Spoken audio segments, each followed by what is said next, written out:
और वो बाहर से जो हम तेल आयात करते हैं उस पर करीब करीब 1,70,000 करोड़ रुपया हर साल है जो सरकार को खर्च करना पड़ता है। सभी किसान भाइयों को नमस्कार साथियों, मैं बहुत खुश हूँ इस समय हैदराबाद तेलंगाना स्थित देश के सबसे बड़े तिलहन अनुसंधान संस्थान में हूँ और मेरे साथ हैं आदरणीय डॉक्टर रवि कुमार माथुर जी। आप निदेशक हैं इस संस्थान के।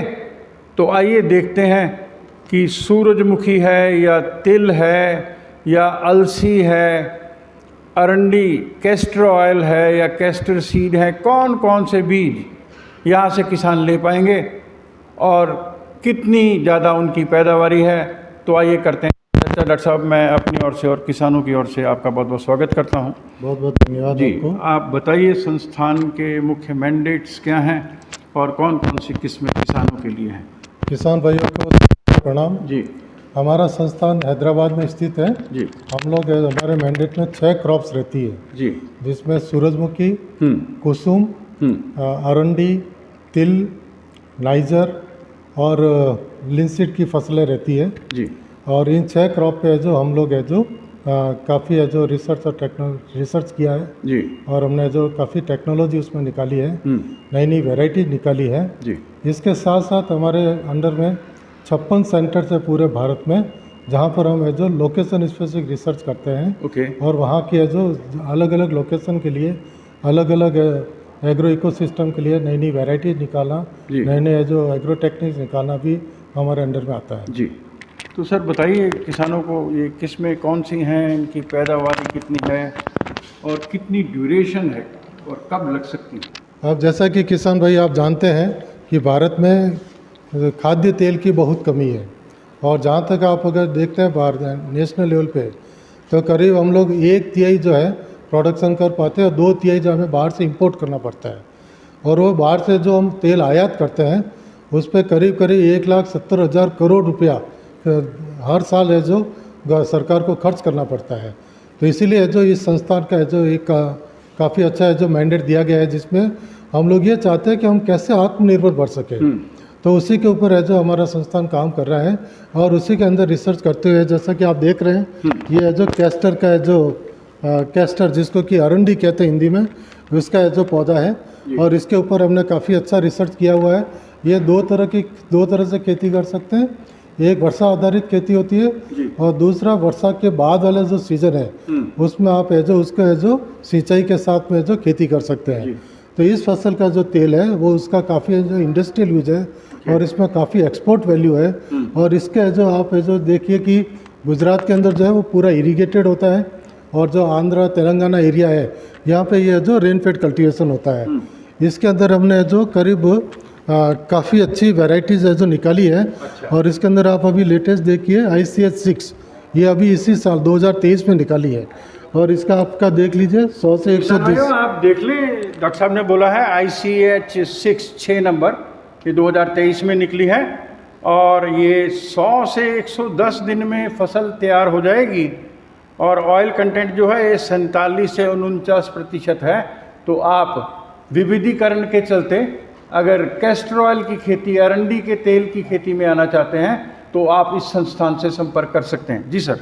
अब इसमें आप देखिए ये जो ICH 6 है ये आंध्र प्रदेश, तेलंगाना, तमिलनाडु, कर्नाटका, उड़ीसा, गुजरात, राजस्थान, हरियाणा तो ये लगभग है जो नेशनल रिलीज है। और है जो इसमें जो इतना इसका डिमांड है कि हम लोग है जो सीड सप्लाई भी नहीं कर पा रहे हैं तो इसलिए ये फसल अच्छी है। दूसरी आप देखिए 2019 में ICH 66 ये रेनफेड कल्टीवेशन के लिए है और इसमें जो पहला जो पिकिंग होता है जो स्पाइक आता है वो आपका 95 से 100 दिन में पिकअप हो जाता है। 48% है जो इसका जो ऑयल रहता है और ये है जो आंध्र प्रदेश, तेलंगाना, तमिलनाडु, कर्नाटक, उड़ीसा के लिए। और इन दूसरी जो भी जो वैरायटी आप देखते हैं ICH 5 2021 में रिलीज हुई है। आप ये देखिए GCH 9 ये 2018। तो ये सारे लेटेस्ट वैरायटीज है। डॉक्टर साहब ये जो कैस्टर की खेती है राजस्थान में या गुजरात में या हरियाणा में अगर करते हैं किसान तो 1 एकड़ में कितना लाभ हो सकता है, कुछ है इसके बारे में कहेंगे आप। अगर आप ये देखते हैं तो इसमें करीब है जो 2000 किलो तक है जो आपको है जो उत्पादन मिल जाता है। अच्छा। और इसका जो आज का अगर आप भाव देखते हैं तो करीब 5,000 रुपया के करीब भाव चलता है। ओके। तो इसमें काफ़ी कुछ है जो फ़ायदा है। अच्छा, इसका फ़ायदा ये है कि हमने जो हमारे आंध्र प्रदेश का जो अनंतपुर एरिया है, जी। जो कि पूरा सूखाग्रस्त एरिया है, हाँ, वहाँ पे हो। वहाँ पे हम किसानों के साथ जाके हमने देखा है, हमने फसल लगाया है। किसानों को इतनी संतुष्टि है कि 60-70 दिन तक कोई बारिश नहीं है, वहाँ पानी नहीं है, उसके बावजूद है जो फसल का है जो काफ़ी अच्छी उपज आ रही है। तो इसलिए ये अब जब कि पानी की कमी हो रही है या कम पानी की है या बारिश आधारित फसल हो रही है, तो उसमें ये वैरायटीज़ और ये क्रॉप ये बहुत ही अच्छा परफॉर्म करती है और किसान को बहुत कुछ फ़ायदा होता है। आइए किसान भाइयों, अब हम तिल की खेती पे चर्चा करते हैं। और काफ़ी किसान छोटे स्तर पे भी तिल लगाते हैं, हरियाणा, पंजाब, पश्चिमी उत्तर प्रदेश और पूर्वी उत्तर प्रदेश में भी। तो इस संस्थान की तिल की कौन कौन सी किस्में हैं जिनकी डॉक्टर साहब सिफारिश करेंगे? डॉक्टर साहब बताइए आप तिल के बारे में। जहाँ तक तिल का सवाल है जी ये सबसे बढ़िया क्रॉप है और इसका तेल भी है जो बहुत ही अच्छा होता है। जी। और ज़्यादातर हम ये देखते हैं कि इसको जो वर्षा आधारित खेती के रूप में लिया जाता है। वर्षा आधारित खेती के ऊपर है जो जहाँ पर आप ये देखें कि भगवान के भरोसे तो आजकल फसल का लेना मुश्किल है। इसीलिए हमने गुजरात में देखा है या तेलंगाना में देखा है, राजस्थान में भी देख रहे हैं कि बारिश के बाद वाला जो सीजन है समर के अंदर और विंटर के अंदर, उसमें जो किसान लोग इसकी फसल लगा रहे हैं। तो इससे अभी नेशनल लेवल का एवरेज तो 400 से 450 किलो है पर हेक्टेयर है। लेकिन अगर आप है जो इसको पानी के साथ अगर इसको लगाते हैं और रेनी सीजन के बाद लगाते हैं तो ये लगभग है जो 1100 से 1000 से 1100 किलो तक है जो इसका उत्पादन होता है। और इसी संस्थान से अभी पिछले साल या जो 2023 में जो हमने एक वैरायटी निकाली है जो कि इतना अच्छा उत्पादन देती है कि जो किसान भाई को उससे संतुष्टि मिलेगी। तो इसी के कारण हमने अभी भारत सरकार के साथ जो department of agriculture and cooperation है उनके साथ में हमने एक प्रोग्राम बनाया है जिसमें हम शीशम की फसल को बढ़ावा दे रहे हैं और उसके जो कुछ मिनी किट प्रोग्राम्स, कुछ CFLDs और कुछ FLDs कंडक्ट करेंगे ताकि अगले 3 साल में इस फसल को हम अच्छे से बढ़ावा दे सकते हैं। तो डॉक्टर साहब ये CFLD जो आप लगाएंगे, प्रथम पंक्ति प्रदर्शनियाँ, वो कुछ हरियाणा, पंजाब, पश्चिमी उत्तर प्रदेश में भी लगेंगी, ऐसा कुछ है? हाँ, जो FLD रहता है फ्रंट लाइन डेमोस्ट्रेशन, वो है जो सारे स्टेट में हम लोग है जो लिमिटेड नंबर में ऑर्गेनाइज करते हैं।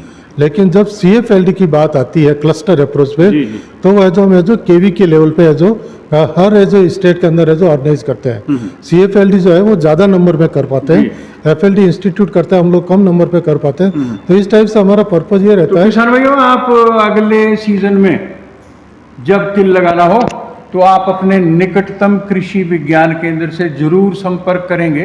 हो सकता है इस संस्थान से बीज वहाँ प्रदर्शन के लिए, डेमोन्स्ट्रेशंस के लिए, डेटा जनरेशन करने के लिए, ऑन फार्म ट्रायल के लिए भी आपको मिल सके। किसान भाइयों, मैं अपनी ओर से और आप सबकी ओर से आदरणीय डॉक्टर रवि कुमार माथुर जी का बहुत बहुत धन्यवाद करता हूँ। आप सबको ढेर सारी शुभकामनाएं। नमस्कार। नमस्कार।